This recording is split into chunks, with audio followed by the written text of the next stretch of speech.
ಕಾಂಗ್ರೆಸ್ನಲ್ಲಿ ಈಗ ಎಲ್ಲ ಬದಲಾವಣೆ ಆಗ್ಬಿಡುತ್ತಾ ಹಾಗಾದ್ರೆ ಇಷ್ಟೆಲ್ಲ ಆದ ನಂತರ? ಅಲ್ಲ, ನನಗೆ ಅರ್ಥ ಆಗದೆ ಇರೋದು, ಈಗ ಸುರ್ಜೇವಾಲಾ ಯಾರು? ರಾಜ್ಯ ಉಸ್ತುವಾರಿ. ರಾಜ್ಯ ಉಸ್ತುವಾರಿ, ಎಸಿಸಿ ಜನರಲ್ ಸೆಕ್ರೆಟರಿ, ರಾಜ್ಯ ಉಸ್ತುವಾರಿ, ಕರೆಕ್ಟ್. ಈಗ ಶಾಸಕರುಗಳೆಲ್ಲ ತಮಗೆ ಇರುವಂತಹ ತೊಂದರೆಗಳನ್ನ, ಸಮಸ್ಯೆಗಳನ್ನ ಹೇಳ್ಕೊಳ್ಬೇಕಾಗಿರೋದು ಯಾರ ಹತ್ರ? ಮುಖ್ಯಮಂತ್ರಿಗಳ ಹತ್ರ. ಹೌದಾ? ಆದ್ರೆ ಸುರ್ಜೇವಾಲಾ ಅವ್ರನ್ನ ಕಳಿಸಿ ಸುರ್ಜೇವಾಲಾ ಅವ್ರ ಹತ್ರ ಎಲ್ಲ ಶಾಸಕರುಗಳು ಮಾತಾಡ್ತಾರೆ. ಸಚಿವರು ನಮ್ಮ ಮಾತು ಕೇಳ್ತಾ ಇಲ್ಲ, ಸಚಿವರು ನಮ್ಗೆ ಬೇಕಾಗಿರುವಂತ ಕೆಲಸಗಳನ್ನ ಮಾಡ್ಕೊಳ್ತಾ ಇಲ್ಲ, ಕೆಲವು ಇಲಾಖೆಯ ಸಚಿವರು ನಮಗೆ ಸಿಗ್ತಾನೆ ಇಲ್ಲ ಅಂತ ಯಾರ ಹತ್ರ ಹೇಳ್ಬೇಕು ಅವರು? ಮುಖ್ಯಮಂತ್ರಿಗಳು. ಅದನ್ನ ಬಗೆಹರಿಸೋದಕ್ಕೆ ಸುರ್ಜೇವಾಲಾ ಅವ್ರು ಬರ್ಬೇಕಾ? ಹಾಗಾದ್ರೆ ಯಾವ ಬಿಗಿ ಆಡಳಿತ ಇದು? ನಿಜ. ಶಾಸಕರುಗಳು ತಮ್ಮ ಶಾಸಕಾಂಗ ಪಕ್ಷದ ನಾಯಕನನ್ನ ಆಯ್ಕೆ ಮಾಡೋದು ಯಾಕೆ ಹೇಳಿ? ನಾವೆಲ್ಲರೂ ನಿಮ್ಮನ್ನು ನಾಯಕನನ್ನಾಗಿ ಆಯ್ಕೆ ಮಾಡಿದ್ದೀವಿ ಅಂತ ತಾನೆ? ಹೌದು ತಾನೆ? ಸುರ್ಜೇವಾಲಾನ ಆಯ್ಕೆ ಮಾಡಿದಾರ ಇವರು? ಸೊ ಇವರ ದುಃಖ ದುಮ್ಮಾನಗಳು, ಇವರ ಸಮಸ್ಯೆಗಳನ್ನ ಆಲಿಸೋದಿಕ್ಕೆ ದೆಹಲಿಯಿಂದ ಒಬ್ರು ಬರಬೇಕು, ಇವರ ಒಂದು ಸಮಸ್ಯೆಗಳನ್ನ ಆಲಿಸಬೇಕು ಅಂತಂದ್ರೆ ಇದೇ ಆಡಳಿತ ವೈಫಲ್ಯ ಅನ್ನೋದು. ಹೌದಲ್ವಾ? ಹೌದು. ಯಾರು ಸರಿಯಾಗಿ ಕೆಲಸ ಮಾಡಬೇಕಾಗಿತ್ತೋ, ಯಾರು ಈ ಶಾಸಕರ ಅಹವಾಲುಗಳನ್ನ, ದೂರುಗಳನ್ನ, ಇವರ ಸಮಸ್ಯೆಗಳನ್ನ ಬಗೆಹರಿಸಬೇಕಾಗಿತ್ತೋ ಅವರು ಬಗೆಹರಿಸ್ತಾ ಇಲ್ಲ, ಅವ್ರು ಸರಿಯಾಗಿ ಕೆಲಸ ಮಾಡ್ತಾ ಇಲ್ಲ ಅಂತ ತಾನೇ ಮೇಲಿಂದ ಬಂದಿರೋದು ಒಬ್ರು. ಎಲ್ಲವೂ ಸರಿಯಾಗಿ ನಡೆಯುತ್ತಿದ್ದರೆ, ಆಡಳಿತದಲ್ಲಿ ಬಿಗಿ ಇದ್ದರೆ, ಆಡಳಿತದಲ್ಲಿ ಯಾವುದೇ ಕುಂದುಕೊರತೆಗಳು ಇಲ್ಲದಿದ್ದರೆ, ಸ್ವತಃ ಸಪಕ್ಷೀಯ ಶಾಸಕರುಗಳು ಅತ್ಯಂತ ತುಂಬಾ ಚೆನ್ನಾಗಿ ಕೆಲಸ ಮಾಡ್ತಾ ನಡೀತಾ ಇದೆ ನನ್ನ ಕ್ಷೇತ್ರದಲ್ಲಿ ಅನ್ನುವಂತ ಕಾನ್ಫಿಡೆನ್ಸ್ ಇದ್ದಿದ್ರೆ ಇವತ್ತು ಸುರ್ಜೇವಾಲಾ ಅವರು ಬರ್ತಾ ಇರ್ಲಿಲ್ವಲ್ಲ. ಸೊ ಸುರ್ಜೇವಾಲಾ ಬಂದಿದ್ದಾರೆ ಅಂದ್ರೆ ಇಲ್ಲೇನು ಸರಿ ಇಲ್ಲ ಅಂತ ತಾನೆ. ಅದನ್ನ ಯಾಕೆ ಸಿದ್ದರಾಮಯ್ಯನವ್ರು ಒಪ್ಕೊಳ್ತಾ ಇಲ್ಲ? ಯಾಕೆ ಡಿ.ಕೆ. ಶಿವಕುಮಾರ್ ಅವರು ಒಪ್ಕೊಳ್ತಾ ಇಲ್ಲ? ನಾವು ಬಂಡೆಯ ರೀತಿ ಒಗ್ಗಟ್ಟಾಗಿದ್ದೇವೆ ಅಂತ ಇವ್ರು ಕೈ ಎತ್ತಿ ತೋರಿಸಿದ್ರಲ್ಲ, ಹಾಗಾದ್ರೆ ನಿಮ್ಮಿಬ್ಬರಿಂದ ಜೋಡೆತ್ತುಗಳು ಅಂತ ನೀವೇನ್ ಪೋಸ್ಟ್ ಕೊಡ್ತಿದ್ರಲ್ಲ ನೀವು, ಮುಖ್ಯಮಂತ್ರಿಗಳು ಮತ್ತು ಉಪಮುಖ್ಯಮಂತ್ರಿಗಳು, ಹಾಗಾದ್ರೆ ನಿಮಗೆ ಯಾಕೆ ಶಾಸಕರ ಈ ಸಮಸ್ಯೆಗಳು ಕಣ್ಣಿಗೆ ಕಾಣ್ಲಿಲ್ಲ? ನೀವ್ಯಾಕೆ ನಿರ್ಲಕ್ಷ್ಯ ವಹಿಸಿದ್ರಿ?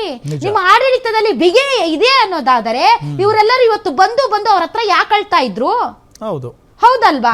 ಹಾಗಾದ್ರೆ ನಿಮ್ಗೆ ತಾಕತ್ತಿಲ್ಲ ಅಂದಂಗಾಯ್ತು, ಹಾಗಾದ್ರೆ ನಿಮ್ಗೆ ನಿಭಾಯಿಸಕ್ ಬರ್ತಾ ಇಲ್ಲ ಅಂದಂಗಾಯ್ತು, ಹಾಗಾದ್ರೆ ನೀವು ಡೋಂಟ್ ಕೇರ್ ಮಾಸ್ಟರ್ ಆಗಿದ್ದೀರಾ ಅಂದಂಗಾಯ್ತು. ಹಾಗಾದ್ರೆ ಪ್ರತಿಪಕ್ಷಗಳು ಮತ್ತು ಸ್ವಪಕ್ಷೀಯರು ನಿಮ್ಮ ಮೇಲೆ ಏನ್ ದೂರು ಕೊಡ್ತಾ ಇದ್ದಾರೆ ಅದು ಸರಿ ಅಂದಂಗಾಯ್ತು. ಹಾಗಾದ್ರೆ ಜೋಡೆತ್ತುಗಳಲ್ಲಿ ತಾಳಮೇಳ ಇಲ್ಲ ಅಂದಂಗಾಯ್ತು. ಅದೇನ ಅಂತಾರಲ್ಲ, ಒಂದ್ ಈ ಕಡೆ ಹೇಳಿದ್ರೆ ಇನ್ನೊಂದು ಆ ಕಡೆ ಎತ್ತಿ ಏರಿಗೆ ಹೇಳಿದ್ರೆ ಇನ್ನೊಂದ್ ಕಡೆ ಎಳಿತಂತ. ಸೊ ಹಿಂಗ ಆಗ್ತಿದೆ ಅಂತ ಇದು ವಿಸಿಬಲ್ ಅಲ್ವಾ? ಇಬ್ಬರ ಜಗಳದಲ್ಲಿ ಕೂಸು ಬಡವಾಯ್ತು ಅನ್ನೋ ತರ ಆಗ್ಲಿಲ್ವಾ ಇದು? ಹೌದಲ್ವಾ? ಇನ್ಯಾರೋ ಬಂದ್ ನಿಮ್ಗೆ ನ್ಯಾಯ ಪಂಚಾಯತಿ ಮಾಡ್ಬೇಕಾ ನಿಮ್ಮಿಬ್ಬರ ಜಗಳಕ್ಕೆ? ಅಪ್ಪ ಅಮ್ಮ ಜಗಳ ಕೂಸು ಬಡವಾಯ್ತು, ಇನ್ಯಾರೋ ಬಂದ್ ನ್ಯಾಯ ಪಂಚಾಯತಿ, ಊರ್ ಹಿರಿಯರು ಬಂದ್ ನ್ಯಾಯ ಪಂಚಾಯತಿ ಮಾಡೋಂಗಾಯ್ತು ಅಂದ್ರೆ ನಿಮ್ಮಿಬ್ಬರ ಮಧ್ಯೆ ಸರಿ ಇಲ್ಲ ಅಂದಂಗಾಯ್ತು. ಹೌದಾ? ಹಂಗೆ ಕಾಣಿಸ್ತಿದೆ. ಒಬ್ರು ರಾಜ್ಯಾಧ್ಯಕ್ಷರು, ಇನ್ನೊಬ್ರು ಮುಖ್ಯಮಂತ್ರಿಗಳು. ಸೊ ನಿಮ್ಮಿಬ್ಬರ ಕೈಯಿಂದ ಬಗೆಹರಿಸಲಾರದಂತ, ಈಗ ಗುಡ್ ಆರ್ ಬ್ಯಾಡ್, ಸಿದ್ದರಾಮಯ್ಯ ಒಂದು ಪವರ್ ಸೆಂಟರ್ ಆದ್ರೆ ಡಿ.ಕೆ. ಶಿವಕುಮಾರ್ ಈಸ್ ಆಲ್ಸೋ ಆ ಪವರ್ ಸೆಂಟರ್. ಬಿಕಾಸ್ ನಾವು ಮಾತನಾಡುವಾಗ ಕಾಂಗ್ರೆಸ್ ಪಾರ್ಟಿ ಅಂದಾಗ ಮೊದಲು ಬರೀ ಸಿದ್ದರಾಮಯ್ಯ ಅಂತ ಮಾತಾಡ್ತಾ ಇದ್ವಿ. ಈಗ ಡಿ.ಕೆ. ಶಿವಕುಮಾರ್ ಅವರನ್ನು ಸೇರಿಸಿ ಮಾತಾಡ್ತೀವಿ. ಯಾಕೆ ಅಂತಾರೆ, ರಾಜ್ಯಾಧ್ಯಕ್ಷರಾದ ಮೇಲೆ ಅವರು ಪಕ್ಷ ಸಂಘಟಿಸಿದ ರೀತಿ ಮತ್ತು ಚುನಾವಣೆಯನ್ನ ಎದುರಿಸಿದ ರೀತಿ ಮತ್ತು ಚುನಾವಣೆಯಲ್ಲಿ ಅವರು ತಮ್ಮ ತನು ಮನ ಧನ ಎನ್ನವನ್ನ ಅರ್ಪಿಸಿ ಚುನಾವಣೆಯಲ್ಲಿ ಒಂದು ಕಡೆ ಒಬ್ಬ ಮಾಸ್ ಲೀಡರ್ ಆಗಿ ಸಿದ್ದರಾಮಯ್ಯನವರು ಮತಗಳನ್ನ ಆಕರ್ಷಿಸ್ತಾ ಇದ್ರೆ, ಇನ್ನೊಂದು ಕಡೆ ಡಿ.ಕೆ. ಶಿವಕುಮಾರ್ ಅವರು ತಳಮಟ್ಟದಿಂದ ಪಕ್ಷವನ್ನ ಸಂಘಟಿಸಿ ಒಂದು ಚುನಾವಣಾ ಪಾಲಿಟಿಕ್ಸ್ ನಲ್ಲಿ ಏನೇನು ಮಾಡಬೇಕು ಎಲ್ಲಾ ರೀತಿಯಾದಂತಹ ಕಾರ್ಯತಂತ್ರಗಳನ್ನ ಮಾಡಿ ಪಕ್ಷದ ರಾಜ್ಯಾಧ್ಯಕ್ಷರಾಗಿ ಕೇವಲ ಅಹಿಂದ ಅಲ್ಲ, ಬೇರೆ ಬೇರೆ ಪ್ರಬಲ ವರ್ಗಗಳ ಮತಗಳನ್ನ ಕ್ರೋಢೀಕರಿಸೋದಕ್ಕೆ ಅವರು ಸಾಧ್ಯ ಆಯ್ತು. ಹೀಗಾಗಿ ಅವರು ತನ್ನದೇ ಆದಂತಹ ಒಂದು ಸ್ಥಾನವನ್ನ ಈಗ ರಾಜ್ಯ ರಾಜಕೀಯದಲ್ಲಿ ಮಾಡ್ಕೊಂಡಿದ್ದಾರೆ. ಹಾಗಾಗಿನೇ ಕಾಂಗ್ರೆಸ್ ಪಾರ್ಟಿ, ಅದು ರಾಜ್ಯ ಕಾಂಗ್ರೆಸ್ ಅಂತ ಬಂದಾಗ ಸಿದ್ದರಾಮಯ್ಯನವ್ರನ್ನು ಮತ್ತು ಡಿ.ಕೆ. ಶಿವಕುಮಾರ್ ಅವರನ್ನು ಇತ್ತೀಚೆಗೆ ನಾವು ಸಮತೂಕದಲ್ಲಿ ನೋಡುವಂತಹ ಪರಿಸ್ಥಿತಿ ನಿರ್ಮಾಣ ಆಗಿದೆ. ಬಿಕಾಸ್ ಡಿ.ಕೆ. ಶಿವಕುಮಾರ್ ಅವರು ರಾಜ್ಯಾಧ್ಯಕ್ಷರಾದ ಮೇಲೆ ಈ ಪಕ್ಷದಲ್ಲಿ ಮಾಡಿದಂತಹ ಸಂಘಟನೆ ಮತ್ತು ಚುನಾವಣಾ ರಾಜಕೀಯದಲ್ಲಿ ಕಂಡಂತಹ ಗೆಲುವುಗಳು. ಸೊ ನೀವಿಬ್ರು ಪವರ್ ಸೆಂಟರ್ಸ್ ಆದ್ರೆ ಈ ಎರಡೂ ಪವರ್ ಸೆಂಟರ್ ಇಂದ ಆಗದೆ ಇರುವಂತಹ ಕೆಲಸ ಥರ್ಡ್ ಪಾರ್ಟಿ ಬಂದು ಮಾಡ್ತಾ ಇದ್ದಾರೆ ಅಂದ್ರೆ ನೀವು ಫೇಲಿಯರ್ ಅಂತ ಅರ್ಥ ತಾನೆ? ಹಾಗಾದ್ರೆ ನಿಮ್ಮ ಹತ್ತಿರ ಅಷ್ಟು ಶಕ್ತಿ ಇಲ್ಲ ಅಂದಂಗ ಆಯ್ತು. ಮೂರನೇ ವ್ಯಕ್ತಿ ಬಂದು ಬಗೆಹರಿಸೋ ಲೆವೆಲ್ಗೆ ಈ ಒಂದು ಪಾರ್ಟಿಯ ಆಂತರಿಕವಾದಂತಹ ಒಂದು ಕಲಹಗಳು ಬೆಳೆದಿದೆ ಅಂತಂದರೆ ಬಹಳ ಜನ ಹೇಳ್ತಾರೆ ಇಲ್ಲ ಇಲ್ಲ ಇಲ್ಲ ಈ ಪಾರ್ಟಿ ಒಗ್ಗಟ್ಟಾಗಿದೆ, ಈ ಪಾರ್ಟಿಯಲ್ಲಿ ಯಾವುದೇ ತೊಂದರೆ ಇಲ್ಲ, ಏನಾಗಲ್ಲ ಅಂತ. ಸುರ್ಜೇವಾಲಾ ನಾಳೆ ಅನುದಾನ ಬಿಡುಗಡೆ ಮಾಡ್ತಾರೇನ್ರಿ? ಇಲ್ಲ. ಸುರ್ಜೇವಾಲಾ ನಾಳೆ ಈ ಬೆಳ್ಳೂರು ಗೋಪಾಲಕೃಷ್ಣ ಅವರಿಗೆ ಶಾಲೆ ಕಟ್ಟಿಸ್ಕೊಡ್ತಾರಾ? ಇಲ್ಲ. ರಾಜು ಕಾಗೆ ಅವರಿಗೆ ವರ್ಕ್ ಆರ್ಡರ್ ಕೊಡ್ತಾರಾ? ಮೇಯರ್ ಪಾಟೀಲ್ ಅವ್ರಿಗೆ ಮನೆ ಕೊಡ್ತಾರಾ ಸುರ್ಜೇವಾಲಾ ಅವರು? ಇಲ್ಲ. ಹಾಗಾದ್ರೆ ಎಲ್ಲ ಶಾಸಕರು, ಈಗ ಮೈಸೂರು ಭಾಗದ ಶಾಸಕರೊಂದಿಗೆ ಮಾತಾಡಿದ್ದೇವೆ, ನಾಳೆ ಇನ್ನೊಂದು ಭಾಗದ ಶಾಸಕ, ಹಾಗಾದ್ರೆ ಅವರೆಲ್ಲರಿಗೂ ಅನುದಾನ ನೀವು ಬಿಡುಗಡೆ ಮಾಡ್ತೀರಾ? ಇವರು ರಣದೀಪ್ ಸುರ್ಜೇವಾಲಾ ನೀವು ಬಿಡುಗಡೆ ಮಾಡ್ತೀರಾ ಹಣ? ನೀವು ಕೊಡ್ತೀರಾ ಹಣ? ಹಾಗಾದ್ರೆ 24x7 ನೀವ ಈ ರಾಜ್ಯದ ಮುಖ್ಯಮಂತ್ರಿ ಸಿದ್ದರಾಮಯ್ಯನವರ? ಹೌದು, ಈ ಪ್ರಶ್ನೆ ರಣದೀಪ್ ಸುರ್ಜೇವಾಲಾನ ಮುಖ್ಯಮಂತ್ರಿ ಇಲ್ಲ ಸಿದ್ದರಾಮಯ್ಯನವರ ಮುಖ್ಯಮಂತ್ರಿ? ಸಿದ್ದರಾಮಯ್ಯನವರ ಮುಖ್ಯಮಂತ್ರಿ ಆಗಿ ತಮ್ಮ ಶಾಸಕರ ಅಳಲು, ಅವರ ಸಮಸ್ಯೆಗಳನ್ನ ಕೇಳೋದಕ್ಕೆ ಅವ್ರಿಗೆ ಸಮಯ ಇಲ್ಲ. ಹೀಗಾಗಿ ಕೇಂದ್ರದಿಂದ ರಣದೀಪ್ ಸುರ್ಜೇವಾಲಾ ಅನ್ನೋರು ಬರ್ತಾರೆ ಮತ್ತು 1-to-1 ಮೀಟಿಂಗ್ ಅಲ್ಲಿ ಶಾಸಕರ ಸಮಸ್ಯೆಗಳನ್ನ ಆಲಿಸ್ತಾರೆ ಪ್ರತಿಯೊಂದು ಕ್ಷೇತ್ರದ್ದು ಅಂತಂದ್ರೆ ನನ್ಗೆ ಅರ್ಥನೇ ಆಗ್ತಾ ಇಲ್ಲಪ್ಪ. ನಿಮ್ ಕ್ಷೇತ್ರದಲ್ಲಿ ಏನಾಗ್ಬೇಕು? ಶಾಲೆ ಆಗ್ಬೇಕಾ? ಓಕೆ. ನಿಮ್ ಕ್ಷೇತ್ರದಲ್ಲಿ ಏನಾಗ್ಬೇಕು? ಅನುದಾನದ ಕೊರತೆ ಇದೆಯಾ? ಓಕೆ. ನಿಮ್ ಕ್ಷೇತ್ರದಲ್ಲಿ ವರ್ಕ್ ಆರ್ಡರ್ ಆಗ್ತಿಲ್ವಾ? ಓಕೆ. ನಿಮ್ ಕ್ಷೇತ್ರದಲ್ಲಿ ನಿಮ್ ಲೆಟರ್ಗೆ ಮನೆ ಕೊಡ್ತಿಲ್ವಾ? ಓಕೆ. ಇವ್ರು ಕೊಡಿಸ್ತಾರ ಎಲ್ಲ? ಪ್ರಕ್ರಿಯೆ ಇಲ್ವಾ? ಏನೋಪ್ಪ. ರಣದೀಪ್ ಸುರ್ಜೇವಾಲಾ ಅವ್ರ ಜೊತೆ ಮಾತಾಡುವಾಗ ಯಾರು ನಮ್ಮ BR ಪಾಟೀಲ್ ಅವರು ಏನಂದ್ರಂತೆ, ಗ್ರೇಟ್ಫುಲ್ ಟು ಯು ಅಂತಂದ್ರಂತೆ. ಈ ರಾಜ್ಯ ಸರ್ಕಾರವನ್ನ ಹಾದಿ ಬೀದಿಯಲ್ಲಿ ಹಾಡಿ ಹೊಗಳಿದ್ದೀರಿ, ಗ್ರೇಟ್ಫುಲ್ ಟು ಯು, ನನ್ನನ್ನ ಬರೋಂಗ್ ಮಾಡ್ಬಿಟ್ರಿ ನೀವು, ಎಲ್ಲ ಸರಿಯಾಗಿದ್ದದ್ದನ್ನ ತಾವು ಒಂದು ಮಾತಿನಿಂದ ಎಲ್ಲವನ್ನೂ ಸರಿಪಡಿಸಿದ್ದೀರಿ, ನಾನು ಬಂದು ಈಗ ಇನ್ನೊಂದಿಷ್ಟು ಸರಿಪಡಿಸುವಂತಹ ಒಂದು ಪರಿಸ್ಥಿತಿನ ನಿರ್ಮಾಣ ಮಾಡಿದಿರಿ, ಗ್ರೇಟ್ಫುಲ್ ಟು ಯು ಅಂದ್ರಂತೆ. ಯಾರು ಇವರು? BR Patil very close to ಸಿದ್ದರಾಮಯ್ಯನವರು. ಇವರು ತುಂಬಾ ಕ್ಲೋಸ್, ಒಟ್ಟಿಗೆ ಶಾಸಕರಾಗಿರೋರು, ತುಂಬಾ ಆತ್ಮೀಯರು. ಅಂಥವ್ರು ಇವತ್ತು ಬಂದು ಹೊರಗಡೆ ಮಾತಾಡ್ತಾರೆ. ಅಷ್ಟೊಂದು ಆತ್ಮೀಯರಾಗಿರುವಂತಹ BR ಪಾಟೀಲ್ ಅವರು ಬಂದು ಮಾತಾಡ್ತಾರೆ ಮತ್ತು ರಣದೀಪ್ ಸುರ್ಜೇವಾಲಾ ಅವ್ರ ಹತ್ರ ತಮ್ಮ ಅಳಲು ಗೋಳು ತೋಡಿಕೊಳ್ತಾರೆ ಅಂದ್ರೆ ಎಂತ ಪರಿಸ್ಥಿತಿ ಬಂತಾರ್ರಿ ನಿಮ್ ಶಾಸಕರಿಗೆ, ಕಾಂಗ್ರೆಸ್ ಪಾರ್ಟಿಯವರಿಗೆ? ಅಯ್ಯೋ ಪಾಪ ನೀವು. ನಿಜ. ಈ ರಾಜ್ಯದ ಮುಖ್ಯಮಂತ್ರಿಗಳು ನಮ್ಮ ಸಮಸ್ಯೆಗಳನ್ನ ಕೇಳ್ತಾ ಇಲ್ಲ, ನಿಮ್ಮ ಪಕ್ಷದ ರಾಜ್ಯಾಧ್ಯಕ್ಷರು ಕೂಡ ಡ್ಯಾಮೇಜ್ ಕಂಟ್ರೋಲ್ ಮಾಡ್ತಾ ಇಲ್ಲ. ರಣದೀಪ್ ಸುರ್ಜೇವಾಲಾ ಅವರು ಡೆಲ್ಲಿಯಿಂದ ಬಂದು ನಿಮ್ಮನ್ನು ಕೂರಿಸಿ ಮಾತಾಡುವಂತ ಪರಿಸ್ಥಿತಿ ಈ ಶಾಸಕರಿಗೆ ಬಂದುಬಿಟ್ಟಿದೆ ಅಂತಂದ್ರೆ ಇದನ್ನ ಏನ್ ಅನ್ಬೇಕು? ನಾಯಕತ್ವ ಫೇಲ್ಯೂರ್. I don't know. ಅದನ್ನ ಅವರು ಓಪನ್ ಆಗಿ ಹೇಳಲ್ವಲ್ಲ. ಬಟ್ ಒಂದಂತೂ ಸತ್ಯ, ಇಕ್ಬಾಲ್ ಹುಸೇನ್ ಏನ್ ಹೇಳ್ತಾ ಇದ್ರು? ಏನ್ ಹೇಳ್ತಿದ್ರು ಅವರು? ಒಂದ್ಸರಿ ಪ್ಲೇ ಮಾಡಿ ಇಕ್ಬಾಲ್ ಹುಸೇನ್ ಅವ್ರದ್ದು. 2 ಟೈಮ್ MLA ಅವರು ಇಕ್ಬಾಲ್ ಹುಸೇನ್ ಅವರು.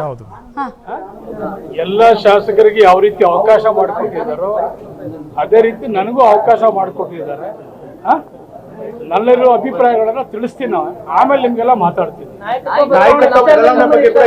ಅದನ್ನು ಮಾತಾಡ್ತೀನಿ. ನಾನು ಏನ್ ಮಾತಾಡ್ತೀನಿ ಈಗಾಗಲೇ ಅದ್ರ ಪ್ರಕಾರ ಅಲ್ಲಿಗೂ ಮಾತಾಡ್ತೀನಿ ಮತ್ತು ನೀವು ಮಾತಾಡ್ತೀನಿ. ನೀವು ಬೆಳಗ್ಗೆ ನೀವು ಮಾತಾಡಿದ ವಿಚಾರಕ್ಕೆ ಏನು ಹೇಳಿದಾರೆ ಅದನ್ನ ಹಾಕಿ. ನೋಟಿಸ್ ಕೊಡದೆ ಹೋಗ್ಲಿ, ಬೇರೆ ನಡ ಮಾಡ್ಲಿ, ನಾನು ಹೇಳ್ದಂತ ಮಾತಿಗೆ ಬದ್ಧನಾಗಿರ್ತೀನಿ. ಬದಲಾವಣೆ ಬೇಕು, ಬದಲಾವಣೆಗೆ ನಾನು ಬದ್ಧತೆಯಾಗಿ ಇರ್ತೀನಿ. ಬದಲಾವಣೆ ಬೇಕು, ಬದಲಾವಣೆಗೆ ನಾನು ಬದ್ಧನಾಗಿರ್ತೀನಿ. ಯಾವ ಬದಲಾವಣೆ? ಮುಖ್ಯಮಂತ್ರಿ ಬದಲಾವಣೆ ಬಗ್ಗೆ ಮಾತಾಡ್ತಾ ಇದ್ದಾರೆ. ಹಾಗಾದ್ರೆ ರಣದೀಪ್ ಸುರ್ಜೇವಾಲಾ ಅವರು ನೀವು ಇಕ್ಬಾಲ್ ಹುಸೇನ್ ಅವ್ರ ಜೊತೆ ಮಾತಾಡಿದ್ರಲ್ಲ, ಏನ್ ಮಾತಾಡಿದ್ರಿ? ನೀವು ಡ್ಯಾಮೇಜ್ ಕಂಟ್ರೋಲ್ ಮಾಡಕ್ ಬಂದಿದ್ದೀರಾ, ಡ್ಯಾಮೇಜ್ ಅನ್ನ ಇನ್ನೊಂದಿಷ್ಟು ಡ್ಯಾಮೇಜ್ ಮಾಡಕ್ ಬಂದಿದ್ದೀರಾ? ನಿಜ.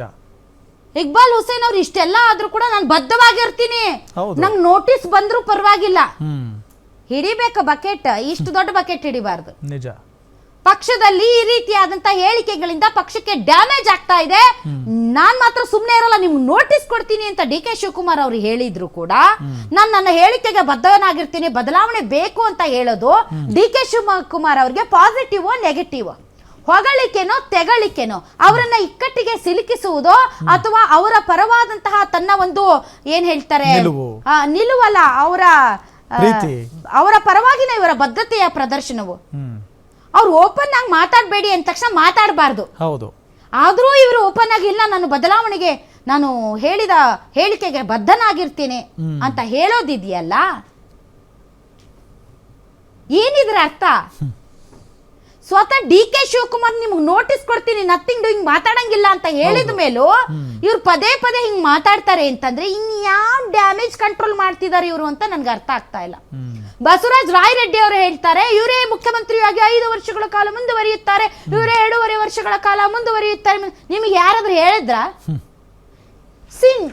ನೀವು ಯಾರು ಹೇಳ್ದೇನೆ ನೀವು ಹೇಳುವಾಗ ಏನ್ ಅನ್ಸುತ್ತೆ ಅಂದ್ರೆ ಇವ್ ಮನುಷ್ಯ ಏನೋ ಏನೋ ಏನೋ ಇದೆ ಇಲ್ಲಿ ಅಂತ ಅನ್ಸುತ್ತೆ. ನಿಜ.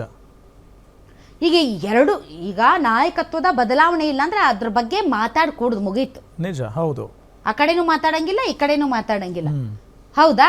ಹೌದು. ಪದೇ ಪದೇ ಬರೋದು ನಾಯಕತ್ವ ಬದಲಾವಣೆ ಅಂತ ಕೆಲವರು ಹೇಳೋದು, ಇಲ್ಲ ಇವರೇ ಮುಂದುವರಿತಾರೆ ಅಂತ ಅನ್ನೋದು, ಇಲ್ಲ ಕ್ರಾಂತಿ ಆಗುತ್ತೆ ಅಂತ ಅನ್ನೋದು, ಆ ಕಡೆ ಇಲ್ಲ ಅಂತ ಅನ್ನೋದು. ಇದು ಯಾವ ರೀತಿ ಡ್ಯಾಮೇಜ್ ಕಂಟ್ರೋಲ್ ಅಂತ ನನಗಂತೂ ಅರ್ಥ ಆಗ್ತಾ ಇಲ್ಲ. ಬಟ್ ಆದರೂ ಕೂಡ ಸುರ್ಜೇವಾಲಾ ಅವರು ಹೇಳಿದ್ರಂತಪ್ಪ ಗ್ರೇಟ್ಫುಲ್ ಟು ಯು ಅಂತ. ಅದಕ್ಕೆ ಯಾಕೆ ಗ್ರೇಟ್ಫುಲ್ ಟು ಯು ಅಂದ್ರೋ ಏನು ಕತೆನೋ ಗೊತ್ತಿಲ್ಲ. ಇನ್ನೂ ಹೆಚ್ಚಿನ ಮಾಹಿತಿ ಕೊಟ್ಟಿದ್ದಕ್ಕಾಗಿ ಧನ್ಯವಾದಗಳು ಅಂತ ಹೇಳಿದ್ರಂತೆ. ಹೌದು. ಬಟ್ ನನಗೆ ಅರ್ಥ ಆಗದೆ ಇರೋದು, ಸಿದ್ದರಾಮಯ್ಯನವರು ಇದನ್ನೆಲ್ಲ ನೋಡ್ತಾ ಇದ್ರೆ ಅವ್ರಿಗೇನು ಅನ್ಸಲ್ವಾ? ಶಾಸಕಾಂಗ ಪಕ್ಷದ ನಾಯಕನಾಗಿ ನನ್ನ ಜೊತೆ ಇರುವಂತಹ ನನ್ನ ಸಹವರ್ತಿಗಳು 3ನೇ ವ್ಯಕ್ತಿಯ ಎದುರುಗಡೆ ತಮ್ಮ ಗೋಳನ್ನ ತೋಡಿಕೊಂಡು ಅಳುತ್ತಿರುವಾಗ ನನಗೆ ಅವಕಾಶ ಕೊಡದೆ ಇನ್ನೊಬ್ಬರನ್ನು ತಂದು ಕೂರಿಸಿ ಅವರ ಹತ್ತಿರ ಮಾತಾಡಿಸ್ತಾ ಇದ್ದಾರಲ್ಲ ಅಂತ ಅವ್ರಿಗೆ ಹೊಟ್ಟೆ ಉರಿ ಅಲ್ವಾ? ಹೌದಲ್ವಾ? ಒಬ್ಬ ಮುಖ್ಯಮಂತ್ರಿಯಾಗಿ ಎಲ್ಲೂ ಕಾಣಿಸ್ಲಿಲ್ಲ ಆದ್ರೆ ಈ ತರ ಸಿದ್ದರಾಮಯ್ಯನವರಿಗೆ ಈ ತರ ಚೆಕ್ಮೇಟ್ ಕೊಡ್ತಾರೆ, ಸಿದ್ದರಾಮಯ್ಯನವರಿಗೆ ಪ್ಯಾರಲರ್ ಆಗಿ ಪವರ್ ಸೆಂಟರ್ ಆಗಿ ಇನ್ನೊಬ್ರು ಬರ್ತಾರೆ ಅಂತಂದರೆ ಅದನ್ನೇ ಹೇಳೋದೆಲ್ಲರೂ ನಾಯಕತ್ವ ವೈಫಲ್ಯ. ನಾಯಕತ್ವ ಮೊದಲಿನ ಸಿದ್ದರಾಮಯ್ಯನವ್ರು ಅಲ್ಲ ಅಂತ. ಮೊದಲಿನ ಸಿದ್ದರಾಮಯ್ಯನವರು ಅಯ್ಯೋ ಭಗವಂತನೇ, ಮೈತ್ರಿ ಸರ್ಕಾರ ಇದ್ದಾಗ 2 ಪಕ್ಷಗಳ ನಡುವೆ ಸಮನ್ವಯತೆಯನ್ನ ಕಾಪಾಡುವುದಕ್ಕೆ ಇವ್ರನ್ನ ಮುಂದೆ ಬಿಟ್ರು. ಯಾರನ್ನ? ಸಿದ್ದರಾಮಯ್ಯನವ್ರನ್ನ. ಕುಮಾರಸ್ವಾಮಿ ಅವರು ಮುಖ್ಯಮಂತ್ರಿ ಆದಂತಹ ಸಂದರ್ಭದಲ್ಲಿ. ಸೊ ಅಷ್ಟರ ಮಟ್ಟಿಗೆ ಪವರ್ ಉಳಿಸಿಕೊಂಡಂತಹ ಯಾರು ಕಿಮಿಕ್ ಅಂತ ಇರಲಿಲ್ಲ. ಗ್ರಾಮ ಪಂಚಾಯತಿ ಎಲೆಕ್ಷನ್ ಇಂದ ಹಿಡಿದು ಲೋಕಸಭೆ ಎಲೆಕ್ಷನ್ ವರೆಗೂ, ರಾಜ್ಯಸಭೆವರೆಗೂ ಅವ್ರು ಯಾರಿಗೆ ಟಿಕೆಟ್ ಕೊಡು ಅಂತಾರೆ ಅವ್ರಿಗೆ ಕೊಡ್ಬೇಕಾಗಿತ್ತು, ಅವ್ರಿಗೆ ಹೇಳ್ದಂಗೆನೆ ನಡ್ಕೋಬೇಕಾಗಿತ್ತು.